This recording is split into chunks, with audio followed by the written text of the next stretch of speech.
Hey folks, thanks for watching my monologue. I'd like to encourage you to visit Guns Etc. They're strong supporters of our president and the principles our country was founded upon. Guns Etc. is 10,200 square feet and it's a firearm lover's paradise. And for all your online firearms needs, just click on gunsetc.com. And if you like my monologues, please subscribe to our channel. Thanks. Welcome back. April 1st, 2020. I was paying more and more attention to Governor Andrew Cuomo of New York's briefings ever since Sunday. I played you some of the audio from that briefing yesterday where he spoke for 5 minutes about buying meatballs and sausages as a youth. That was not the CNN interview with his brother. This was his daily briefing on Sunday, and every cable channel covered it, as they cover his briefings every day. I want you to listen to what the cable channels covered today. Here's Andrew Cuomo's briefing today.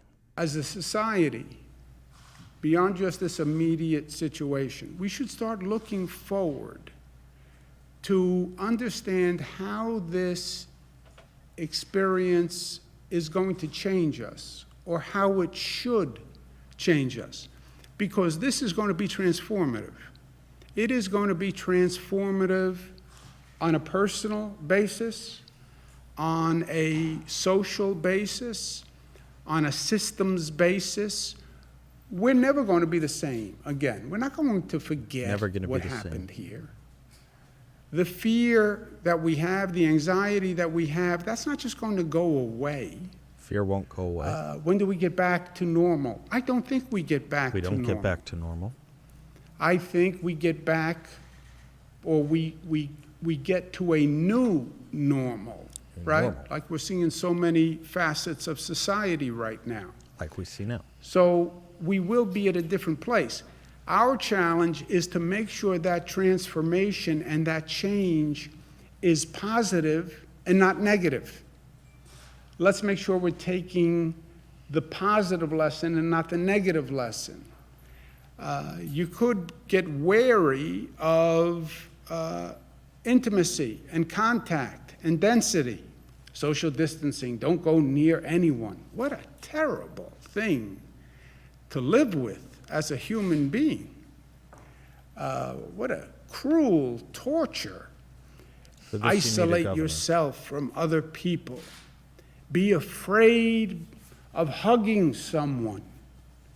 Just think how emotionally and personally repugnant that concept is, right? We crave human connection. And now we're being told that could be dangerous. You can't kiss, you can't hug, you can't hold hands. That's enough, Bill. That's enough. Then he spoke about how he wanted facts, not opinions, and put up on the screen, truly, he did. He put up on his screen a picture of Jack Webb, Joe Friday, with the quote, "Just the facts, ma'am." Seriously. Now, what's interesting is CNN and Fox and MSNBC all cover these meanderings, this gibberish, uninterrupted. They don't cut away. They don't say we have more newsworthy things to cover, as they do with the president's press conferences. But pictures of Jack Webb, long, labyrinthine expostulations on the vagaries of life, lessons on Churchill. Okay, but this is my job. This is Dennis Prager's job. Anyone remember Leo Buscaglia and his lectures on the import of intimate connections? You could have gotten this from him in the 1970s or 1980s, or Mr. Rogers. This is a political philosopher's job or a psychologist's job. It's not the job of a hair-on-fire governor in the worst crisis, a pandemic of our lifetime with people dying in the streets, ventilator shortages, morgues stacking up, red lights and sirens blaring from the Empire State Building. These long-winded meanderings about the importance of intimacy and how terrible it is that we're putting people in isolation. It's on his recommendation. These are not what we should be hearing from such a governor. Or is it? Why does the media think these things are press briefings, and why does the media cover every second of it while it's thinking it's just fine to break from President Trump in his press briefings? Now let me tell you about these decisions to break from Trump and the mainstream media. There are shutdown orders in New York City, but the media is considered essential. Indeed, the media are given letters from the Department of Homeland Security stating that they are part of critical Communication. Critical communication. Do you think it is an abuse of that calling, that high calling, to cut away from the president because they don't like what he says or they deem him not a truth teller? I don't know. I think CNN has been caught in a lot of non-truth telling stories. And the New York Times itself twice yesterday had to issue corrections on the same story about a shortage of ventilators. But I asked a question above. I asked if the media and the governor of New York truly do think it's his job to say the things he's saying. Did you listen carefully? Listen. He said, quote, "I don't think we get back to normal. I think we get back to a new normal," close quote. What's the new normal? Is it hinted at by Congressman James Clyburn 2 Thursdays ago when he said, quote, "This is a tremendous opportunity to restructure things to fit our vision," close quote? Am I overly worried that some of the first things to be shuttered were houses of worship? I understand the crowd thinning. I really do. But was there no effort to come up with some suggestions for churches and synagogues and others to have some kind of alternative? How about AA meetings, also held at churches? You can have Gotham if you want. Just kill off or shut down the forces of composition in society. How do you expand the forces of decomposition? You take away the roots of our culture, like churches, like the best parts of school. You increase stressors like isolation and fear and distrust. You scare the hell out of people, and then you expand governmental power. Now let's have a little perspective. We've had numbers thrown all over the place, from 2 million U.S. deaths to 200,000 to 240,000 to 81,000. But worldwide, to date, we've had 46,000 deaths from the coronavirus.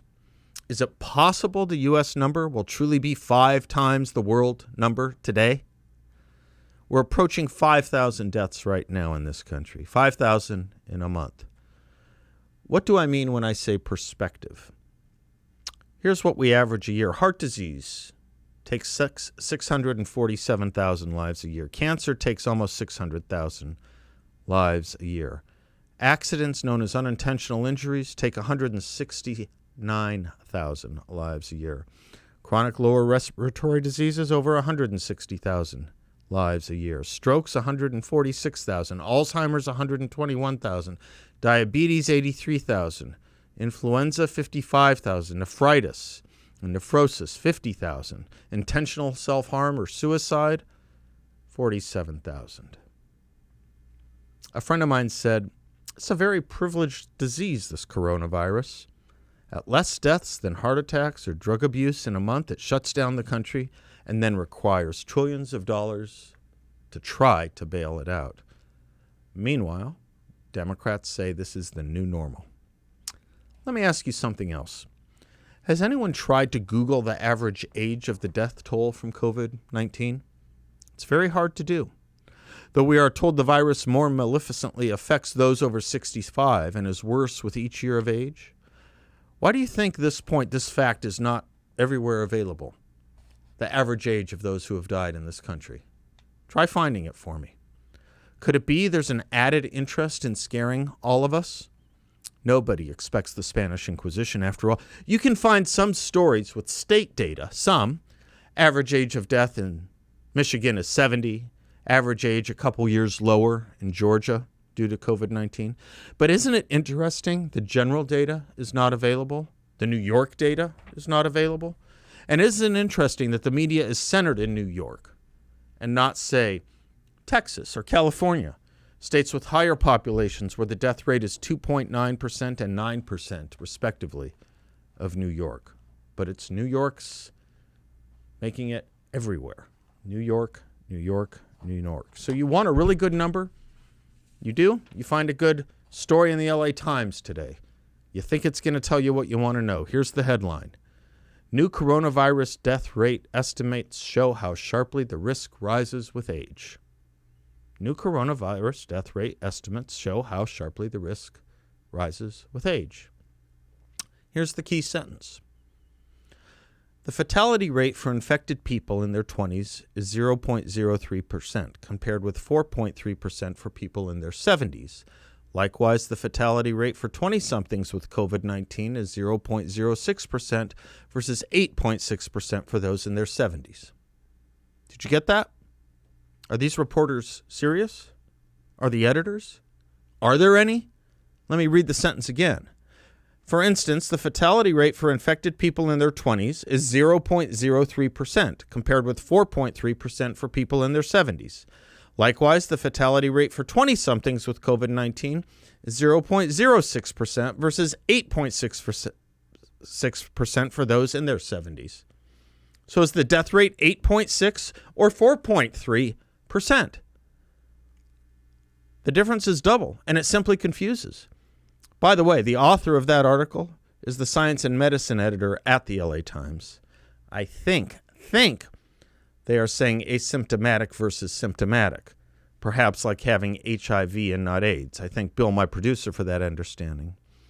But I'm right now reminded of old Screwtape, who says, quote, "The best of all is to let him read no science, but to give him a grand general idea that he knows it all, and that everything he happens to have picked up in casual talk and reading is the result of modern investigation. Do remember, you are there to fuddle him." I'm Seth Leibsohn. We'll be right back.